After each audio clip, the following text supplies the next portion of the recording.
Hi, Manna family. We're studying the lives of biblical characters who are not very well known. They're not famous. They're average, ordinary people like us, and yet God recorded their stories in Scripture for our benefit. Today, we're looking at the life of a slave girl named Hagar, and her story is told in Genesis 16 and 21. The historical context behind Hagar's story is this. God had promised Abraham that he would father a son, even though he was 75 years old and his wife Sarah was 65. After waiting 10 years, Sarah became impatient and decided that God needed her help. So she advised Abraham to take his maidservant, her maidservant Hagar, as a second wife or a concubine and have a child through her. Now, this practice of surrogate motherhood was not uncommon in that time. It was fairly common practice, and so Abraham followed Sarah's advice. When Hagar became pregnant, however, she begins to despise her mistress Sarah, who cannot become pregnant. Sarah then blames Abraham for the problem that her suggestion caused in the first place. Abraham tells Sarah to do whatever she thinks is right, and Sarah begins to treat Hagar harshly. Hagar then runs away into the wilderness. This is a laundry list of really bad decisions. But God has a plan. In Genesis 16:7, it says, "Now the angel of the Lord found her by a spring of water in the wilderness by the spring on the way to Shur." Hagar was alone in the desert, running away from Sarah when God found her. You know, you may not know where you are. You may be lost. But God always knows where you are, and that's comforting. And God said, "Hagar, Sarah's maid, where have you come from and where are you going?" And she said, "I am fleeing from the presence of my mistress Sarai." Then the angel of the Lord said to her, "Return to your mistress and submit yourself to her authority, and you shall bear a son, and you shall call his name Ishmael, because the Lord has given heed to your affliction." You know, Jesus is the good shepherd, and he knows his sheep by name.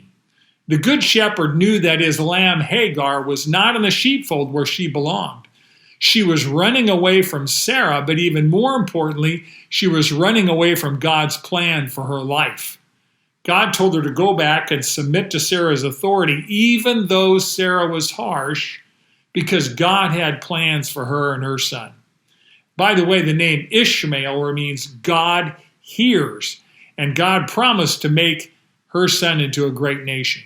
Verse 13 says, "Then she called on the name of the Lord, of the God who spoke to her, and she said, 'You are a God who sees.' For she said, 'Have I even remained alive after seeing him?'" It seems as though Hagar not only heard God speak, she actually saw him, obviously in a veiled form.